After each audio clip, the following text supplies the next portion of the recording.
Thank you, Alex, and good morning, everyone, or good afternoon, good evening, depending on where you are.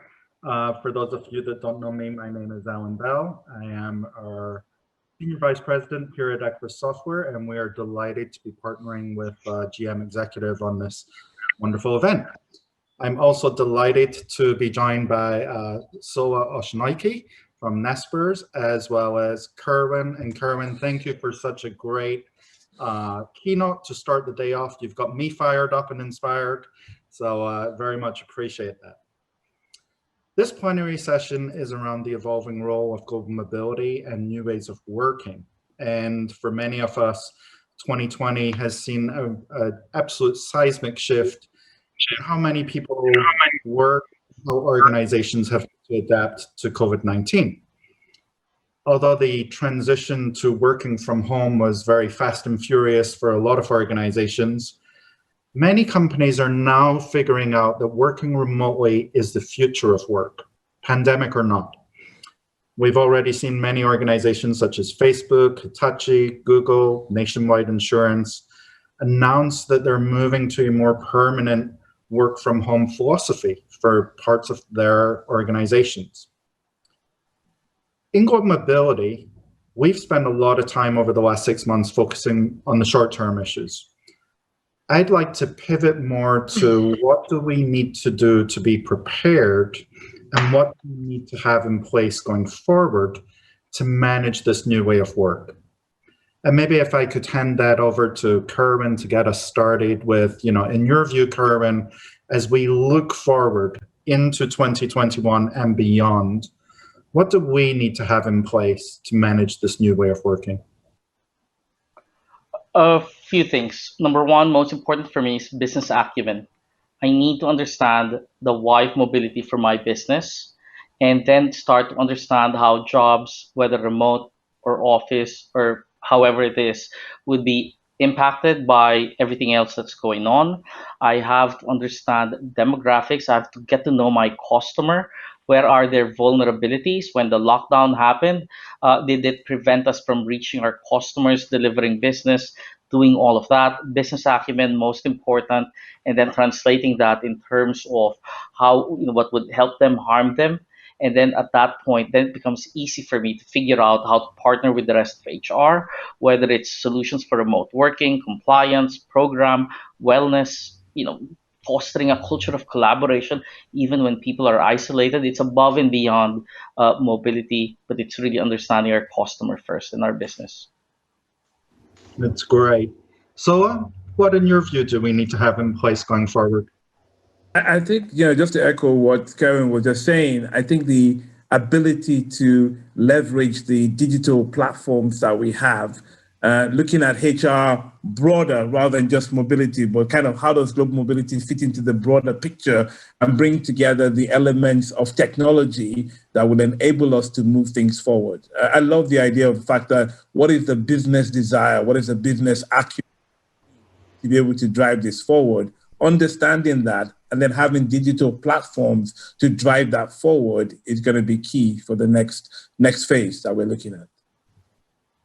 Agree. So I think it's fair to say, listening to both of you, that both of you sort of view this as more of an enterprise issue beyond just being a global mobility issue.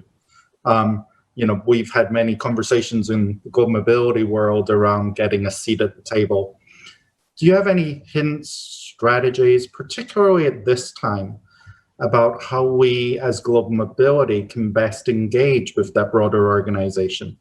What do we need to do, and what have you done to try to foster that cooperation with the broader organization? So I can go first. I mean, if we look at talent acquisition, right? So at the end of the day, the whole idea behind what is happening is that we're looking for talent. We're trying to move talent around the organization. And that talent is now located in different places. And there's lots of restrictions and lots of different rules depending on which country you're in. And it's how we combine understanding of the marketplace, understanding of the technology that we have, and combining those things together. For example, in this period over the last 3 months, I've hired 3 new people. One person based in Amsterdam with the view to relocate them to Berlin, and 2 people in Berlin, one in Poland and 1 in Frankfurt. So everybody's got to move. And so how do you sync the rules of engagement based on COVID in all these different locations, and the visa immigration questions, and the technology? How do I get them a new laptop? How did I onboard them? How do they get to know the team? Kerwin said in his keynote around the fact that it has to be human-centric. It has to be human. What's the role of HR now? Is to drive that human-centric engagement, engaging people on a more, almost using digital and human together.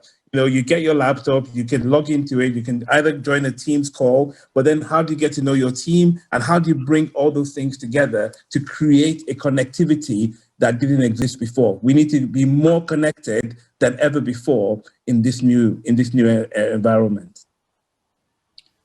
And Kerwin, you're very much integrated with talent in your organization. Gold Mobility is there. How did you get there? How did you really get that link happening so well? Well, from a career perspective, I've actually moved around HR a lot. I've only spent 5 years in mobility, running the global gig role full time. Prior to that, I was leading talent acquisition, building shared services, running operations, other parts of HR, and building your network, building, again, business acumen helps a lot. So for me, addressing a couple of examples. Number one was easy mobility. But again, I don't know a lot. So early on during the pandemic, last March, April, I remember reaching out to a few people that I really admired within mobility. Some of them have retired already, to understand what was it like to exit some of those, big, downturns of the past, whether it was after 9/11 or the financial crisis. What was that look like? What have they learned? So learning from others, and then being able to figure out how to approach this right now. What I picked up from them is what is happening right now all over governments of different parts of the world, raising prevailing wage, minimum salary, labor market testing, all of that. So figuring out how to prepare for that, mastery of your data, digital, to understand how I can engage with the business, to understand our vulnerabilities when all of these start to happen. That's number one. And the second part that I'm really excited about right now is we get to have conversations around our global footprint. It's not just about jobs in different countries and offices. For me, it's about looking at the past. The years leading to this pandemic, we've seen a lot of focus on efficiency, shared services, COEs, hubs, putting those together in countries like your back office in India. But then what the pandemic taught us is that some of those countries that we have chosen, they may not have the best infrastructure to allow us to continue doing business. So how do we respond right now, given what we've learned? Agility of and resiliency of our supply chain and of our global footprint. That's great. And both of you really talked a lot about data and the importance of data in this. And if we bring this back to the technology conversation, do you feel as though the tools and technologies are out there and available and in place for organizations? Or do you think that there's gaps in the suite of solutions? And for those that may not have technology, what are those steps that they need to do to get there? So how do you view the correlation between the technology piece, the data piece that you're talking about, the analytics piece, and bring that together for organizations? Maybe Kerwin, if we could start with you. Well, definitely. Maturity and availability of everything you want would not always be there, and we would have to bridge all of that together. For me, the most difficult, observing what I've been through and observing around the community, the mobility community, the hardest part really is for mobility leaders to figure out how to build your business case. Specific example in terms of how to get some investment in data or technology that allows you to bring all of these data together. Uh, uh, Specific example, I tried to put together a solution, but prior to that, you have to prove the concept. So you do some simulations, smaller sample size, and then once we were able to prove it, my business case was as simple as If I can save us one move per year, that would be 500,000 less, then that pays for what I'm asking for from an investment perspective, way more than what I needed. I promise to just save one move per year. Then the conversation becomes easier. It's not about, the dollars, etc., but prove the concept and then be really good at making that pitch. Can I drill down into that a little bit? I think it's a great idea, right? Please. Being able to reduce the number of moves per year. But what is it specifically that stops that one move per year? So I remember having this conversation with you. My aspiration was to build something that is around making good mobility decisions. That's how I've labeled it right now, where I can have a conversation with the manager, 5 questions. I'll simulate different stuff, and then I'll communicate everything as a variable of base pay. And then I will tell them based on the 5 questions, what's your talent strategy, what's your need, how long, etc., and a few other questions, and then we get to tell you what would it look like per talent channel if you hire local, if you move somebody one way, two way, etc., and then it gives you that simulation. And then whatever you choose, it tells you the available talent pool that you have, whether it's contract, outsource agencies that we've worked with already in the past, that database exists, ex-employees that we can bring back, people who retired. If you need to do some coverage, maybe don't send somebody in or do it different travel patterns. So if I'm able to move one traditional move to one-way transfer or one-way transfer to hiring local, to tell them this is where we will invest mobility dollars versus others. So I can keep making mobility more premium to merit the return on the investment rather than just doing it for everybody because they didn't know any better. So it's building capability, a little bit of that. It's that upfront consultation. It's a reimagining of the original, of the normal cost estimate, which is I've determined my policy. I want to know the cost. You're actually saying, let's look at all channels of talent and do comparisons between them all to get you to the right answer for you. Which and I think is going back to the why of mobility. I'm sorry, go ahead. Yeah. So, what's your view on where we're at with the technology suite and how companies get there? I think what's interesting is that the pandemic has taught us that being in the cloud is almost a must, right? Because we can't get to our offices. We can't get back to those servers that are based in an office. Everything now has to be cloud-based. And we've been talking about cloud-based for a long time, and it almost feels like something that is in the future. But I think anybody that's not operating out of the cloud right now will be struggling with to some degree or the other. So I think the first thing is to recognize that the world around us has changed and the platforms that we need to operate on have changed also. So looking at a more cloud-based solution for everything we're looking at is definitely a must. It's a number one thing. Number two is looking at the information that we hold about the talent that we're looking for. Before it used to be you just wrote it on a piece of paper and somebody went out to look for it. Now we need to have, not just good vacancies written off, but actually vacancies that recognize gender bias, that recognize all those different biases, and using tools like Text.io to kind of make sure that we remove bias from what we're looking for.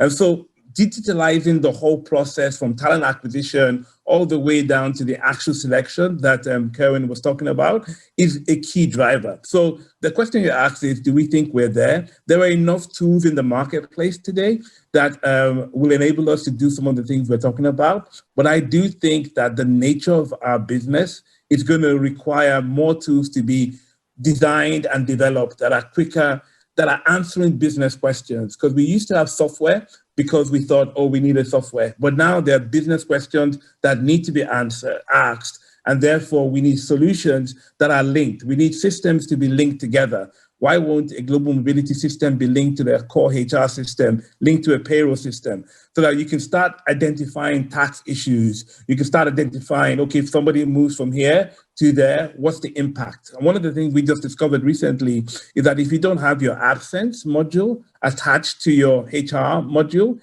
then people will move around the world and they'll be on holiday, working from their holiday, but they're actually building up a tax liability for the company and for themselves. So just having systems that are linked together, that are mobile and agile are the things that we need for the future of what we're looking at. I think it's definitely there. And I think the whole of HR is pulling global mobility along with it, right? And I think it's going to be a reluctant pull, but I think the business is ready to kind of come along from that point of view. Do you think that we need a greater emphasis on predictive analytics and those suite of tools rather than reactionary analytics, where we're looking at data that is old or maybe current? How do we pivot to that more forward-looking view of what do we think 2021, 2022 is going to look like based on, some of the historical things that Kerwin was talking about, maybe, what happened in the financial crisis or after 9/11. How does mobility pivot towards being more forward-looking instead of just, I'm trying to get on top of what is my compliance issue today? Yeah. And I think part of that would come from understanding the business objectives, right? What is the business objective for 2021?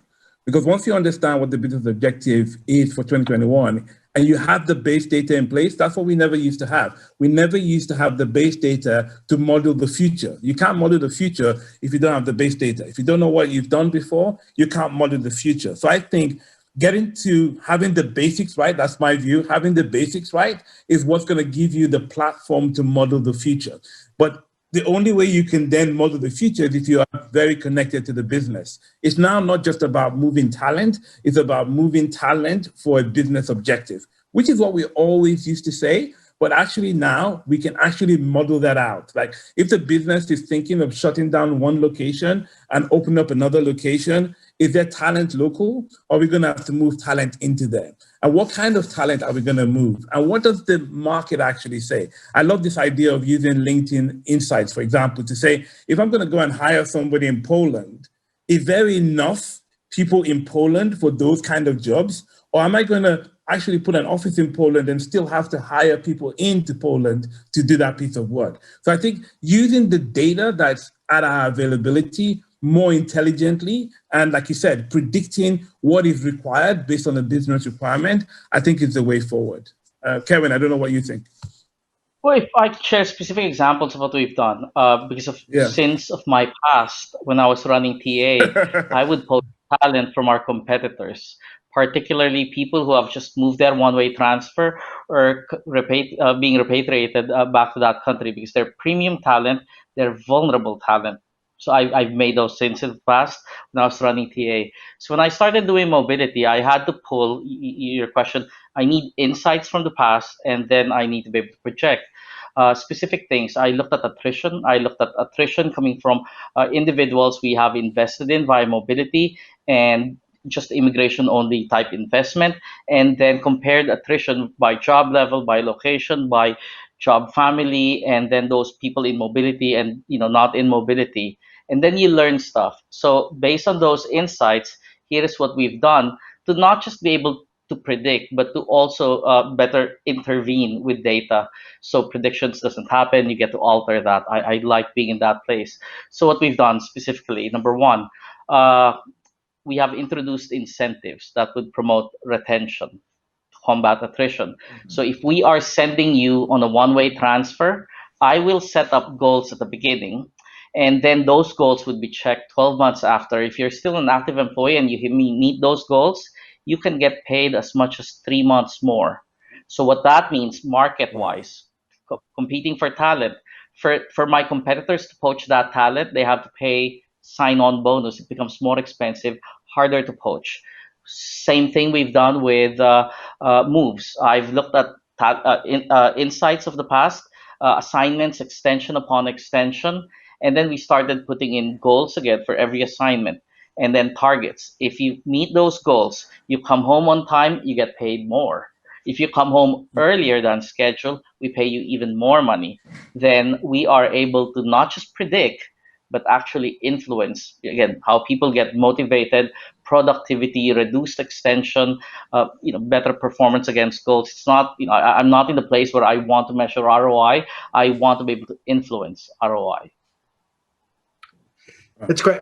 I can definitely see that from an end employee perspective, right? Being able to have those kind of target-based incentives. How do you get the manager out of that mindset that I have a role that I need filled and I need a body in that role? And, sometimes there can be a conflict between the objectives that you maybe set for having an assignment versus the line manager who just wants they want someone in the job as quickly as possible. Have you got any hints or tips in that area that you've done creatively? And that's where engagement, I said, the war for talent will be won on the engagement. There's a lot of research into that. Gallup poll, the people who are engaged, your 12 questions Gallup poll, do I know my goal? Have I received feedback on my goals? Those are the individuals, the relation between manager and the employee that allows companies to succeed, allows people to achieve those goals, realize those goals, and then you negotiate. You hold your manager accountable, you hold your direct report accountable. And for us in HR, mobility, or any other parts of HR or comp, our role is to provide them, again, hopefully the concept, the inspiration, the idea, and then the governance and the infrastructure to make those happen. But at the end of the day, everybody takes a village. Manager, employee, everybody has to commit and be held accountable. Sure. We actually have a question on the live feed that's come in, which I think is great. Are you using internally to develop technology to support the areas that you're focused on, or are you using technology from external partners to help you? Sola? So for us, we're using external. We use the concept of buy and borrow in some cases, but mainly we've gone out and we've looked at the market and we're trying to leverage the technology that we can buy and bring in, but also looking at the technology that we have in-house. So for example, very good example is how do you track international health benefits, right? Which system do you want to track that in? Because there's one place to track it in the global mobility system, and there's one place to track it in the HR system. And actually, you need to track it in both and have a handoff between the two. So because that person that was once a global mobility person might continue to carry over that international benefits for healthcare because it was a transfer. And so getting the two systems to work more efficiently is kind of where we're focused on. So there is an element where get the right systems, but make sure the integration between the systems are working a lot better than they used to work. And so you're handing off data rather than double keying data. But if you hand off data, then what happens is that the data is sitting where it needs to sit for you to make those decisions that you need to make. So we've mainly spent a lot of time bringing in the right solutions, but then making sure those solutions are not standalone systems, but they're integrated systems into our core HCM platform. Kerwin, are you doing something similar? I believe in build, buy, borrow, or bury. Don't care about it, don't want it. So in terms of data, I believe the world is made of APIs. That's what I would build and then at some point figure out. But for a lot of things, I borrow. I borrow what my RMC makes available, my immigration provider makes available. I build my APIs and accumulate data warehouse stuff, and then the power of analytics. But the more advanced approach is I started doing data warehouse. And then at some point, I had to share some of the blueprint behind the data warehouse, because just like how businesses sometimes, right, we're in the business, tech stuff. So you get to build, and then at some point you outsource what you build, and then you get to pay for it, lower cost of maintenance, lower cost of acquisition, and sustaining all of that. So that's a little bit of something that I'm doing right now. Build it if it doesn't exist, and then outsource that, let somebody else maintain that, handle all of the upgrade cycle, and then borrow it that way. It's actually the And do smarter, you I think think, where we are now. that we need to drive towards industry standard APIs to drive down the cost so that everyone is not having to build custom integrations all the time? Totally. Plus, again, there's power within the community. And I've seen this multiple times over where I get to partner with other mobility leaders. That's why there are advisory councils within RMCs, within immigration providers, etc. Right? You get to have conversations with their pursuits, contract renewal, because at that point you could demand for more new stuff, and then all of us benefits from that. Then you get to collaboratively and productively put together a roadmap that would benefit many, then for each of us, the cost of acquisition, maintaining all of that becomes way lower, and then all of us win. So I agree. Yeah, I agree. I agree. Definitely agree. And I was just thinking there for a moment. I was lost in thought. I was thinking, actually, everybody who's developing software today is thinking about those interfaces, right? So if you talk to a very good TA software provider, they're thinking about internal mobility now. They're thinking about it. They're building it in. They're saying, we also provide you internal mobility if you want it. And all of a sudden, everybody's trying to have those right add-ons to make the conversation a lot easier. And I think I agree with Kelvin, the concept of APIs, so you can pull in data where you need to and push data where you have to, is definitely the way forward. And that's the only way, particularly in the cloud, because you can't build everything by yourself. Perfect. Kerwin, we have another question that's come in on the live feed here. Going back to the target-based incentives that you were talking about earlier, how did your model for your goals shift, if at all, now that we're working to a more distributed workforce? Well, does it really change much? So, from an again, governance perspective, infrastructure perspective, the major change we've done was embraced HR philosophies into our program. For most traditional programs, you focus on cost projection, approval, somebody leaves. For us, we started introducing what's the goal, and then that started all of that maybe 2 3 years ago. And then the new thing that we're adding now, it's not just what's the goal and what's the affordability. We want the manager to have informed decision making in terms of, if we do what, order taking like before, this is what it look like. But let us simulate a few other stuff for you, look at different talent channels, and then present that, and then make an informed investment decision. That changes the conversation a lot. And then incentives come in as an option, as a lever. You switch it on or switch it off based on the move strategies. It doesn't apply for all types of moves.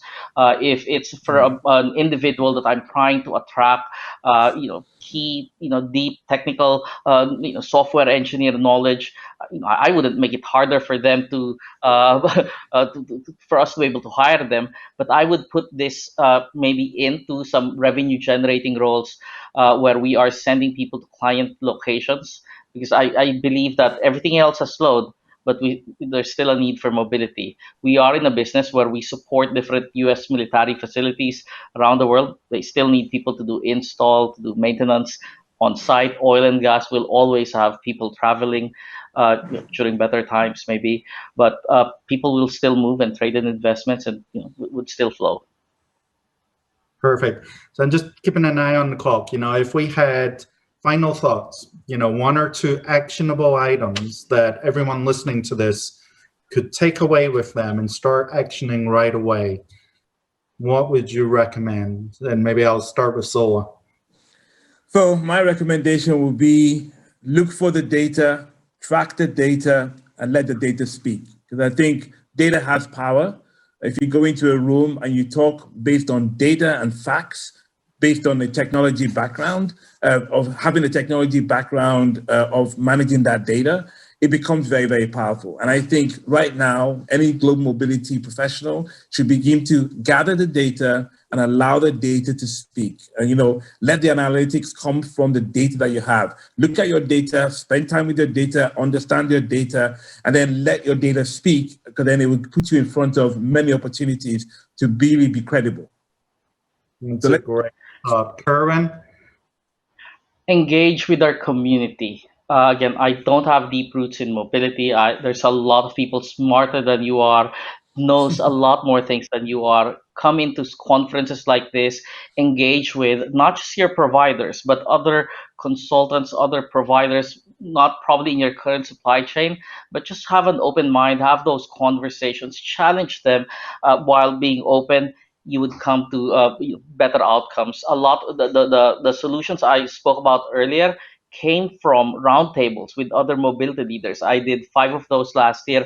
Whenever I'd go to the US, small roundtables, not just mobility, broader HR talent. It doesn't matter what your company is, for as long as you have the aspiration, mental, agility to be able to to do concepts and ideas and inspire, engage with the community.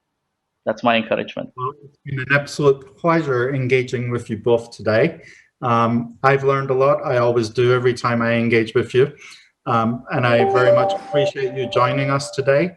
I'm fired up and ready to go, get to work. So thank you very much. We appreciate it. Thank you. Thank you.